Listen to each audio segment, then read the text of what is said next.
Dövlət deyəndə mənim Əli Nağıyevdir, millət vəkilləri nəzərdə tutulur. Qardaş, dövləti konkret olaraq bir pozğun ailə, kriminal ailə zəbt eləyibdir. Gorbagor Heydər Əliyev nə qədər insanların başını yedi.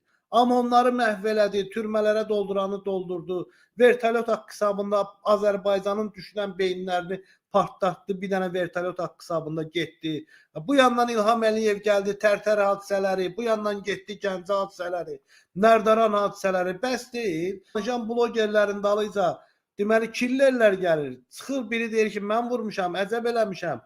Günün orta çağı İsveçrədə manafı döyürlər, Qabili döyürlər, Məhəmmədi bıçaqlayırlar. Orxanı belə millət də şoya baxır. Ha millət ayılın. Bunu əgər burada Avropada bizlərə qarşı edirlərsə, Allah'ın olsun yasamalda getdi pasteldən çıxartmışlar polislər. Arvadının yanından kişisi. Hamımızı gəlib arvadımızın yanından elə çıxardacaqlar. Allah'ın olsun. Çünki bunlar oğraş və şərəfsiz